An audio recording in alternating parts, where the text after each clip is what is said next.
Patología del codo. Vamos a explicar un conjunto de síntomas que aparecen como consecuencia de una lesión a nivel del codo.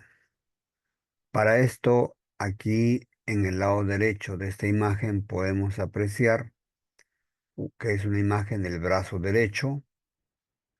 Podemos apreciar el hueso húmero y debajo tibia y peroné. El húmero visto por la parte anterior y el húmero visto por la parte posterior. Visto por la parte anterior, podemos apreciar dos prominencias óseas en la parte interna, llamada epitróclea, y en la parte derecha, la parte externa, llamada epicóndilo. Estas dos prominencias son importantes porque en cada una de ellas, como podemos apreciar en la imagen del lado izquierdo, terminan o se insertan un grupo de músculos. Aquí podemos ver el brazo derecho con la palma hacia abajo. Podemos observar en el dorso del antebrazo un grupo de músculos que son los extensores de la muñeca, que terminan justamente a nivel del epicóndilo, que se encuentra en la parte externa.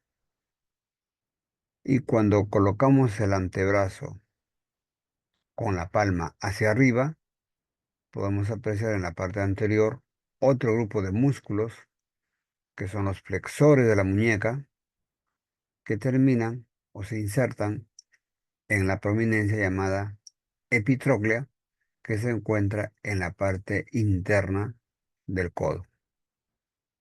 Entonces, cuando hay una lesión o un compromiso de estos grupos musculares, todos estos grupos musculares se van a inflamar. Pero el síntoma principal, que es el dolor, se va a manifestar más intensamente en el punto de inserción para los extensores de la muñeca, que es el caso del epicóndilo, y en el punto de inserción para los flexores de la muñeca, que es el caso de la epitróclea. Entonces, cuando una persona siente dolor en los brazos y en la mano, podemos sospechar una epicondilitis o una epitrocleitis, o sea, es decir, una inflamación del epicóndilo o una inflamación de la epitróclea, para lo cual hacemos presión en estas prominencias y si hay dolor, es un signo positivo de una epicondilitis, es decir, debido a un traumatismo o a un sobreesfuerzo muscular, estos músculos extensores se están inflamados. Y del mismo modo, cuando hacemos presión en la epitróclea, significa, y si hay dolor, significa que estos grupos musculares, debido a un traumatismo, a un sobreesfuerzo, están inflamados. Muy bien. A continuación, vamos a observar justamente lo que acabamos de mencionar. Una epicondilitis se diagnostica básicamente haciendo presión a nivel del epicóndilo y una epitrocleitis se diagnostica haciendo presión a nivel de la epitróclea. En ambos casos es positivo cuando el paciente manifiesta dolor. Ahora vamos a hablar de la patología de la muñeca y de la mano. Acá podemos observar la mano, la palma de la mano, y a ese nivel un ligamento, una banda fibrosa que avanza en forma transversal llamado ligamento carpiano transverso. Debajo de este ligamento es muy importante esta zona porque pasan una serie de elementos entre tendones, venas, arterias y nervios, siendo el elemento más importante el nervio mediano. Este nervio mediano, que lo apreciamos aquí de color amarillo, Luego se va a ramificar hacia el dedo pulgar, hacia el índice, dedo medio y la mitad del dedo anular. Por lo tanto, cuando hay una inflamación de este ligamento carpiano nuevamente por traumatismos o por sobreesfuerzos musculares, entonces esta parte que está en la parte interior va a sentir cierta presión porque el ligamento inflamado se va a hinchar y esa presión va a afectar a los elementos que pasan debajo de este ligamento, siendo el principal el nervio mediano.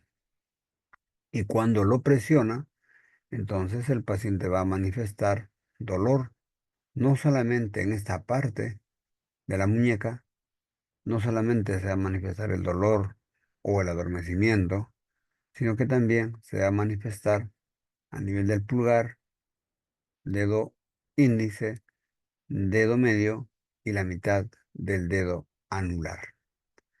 ¿Cómo hacemos el diagnóstico de en este caso, que es el síndrome del túnel carpiano?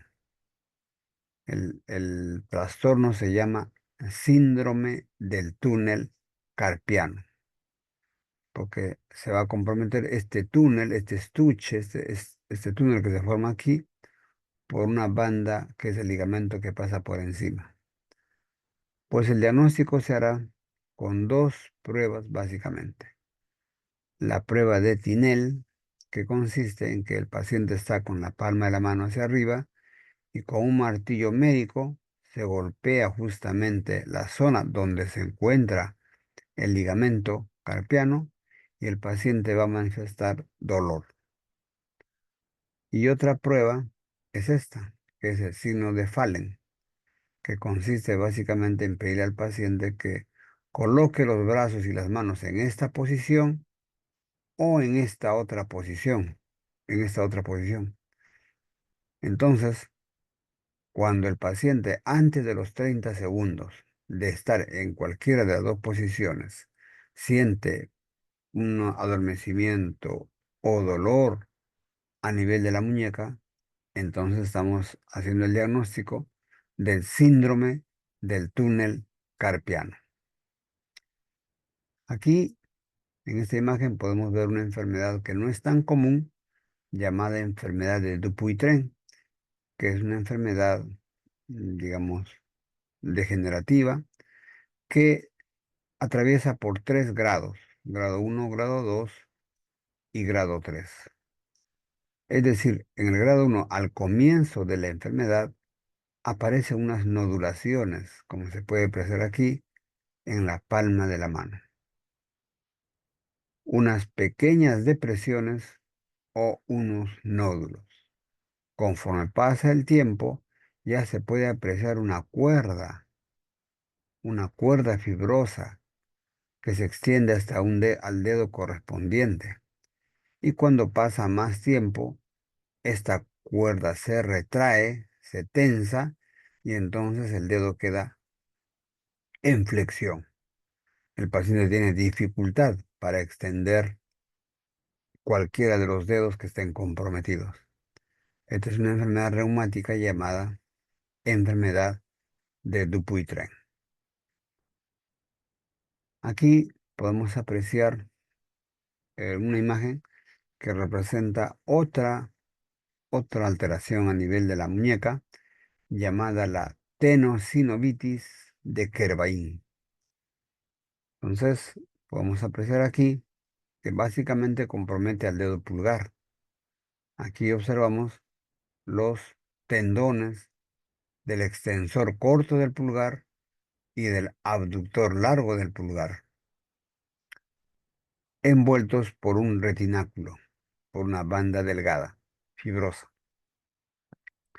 Entonces, nuevamente, por el traumatismo o esfuerzos excesivos del pulgar, entonces esta zona se inflama, se hincha y aparece como síntoma el dolor a este nivel, la base del pulgar, adormecimiento o entumecimiento del dedo pulgar. La prueba diagnóstica consistirá en pedirle al paciente que haga puño con el pulgar dentro de los otros 4 dedos y nosotros movemos la mano en dirección hacia el dedo meñique, hacemos una desviación cubital de la mano y el paciente va a sentir dolor en esta zona, que es prácticamente el diagnóstico de una tenosinovitis de Kervain.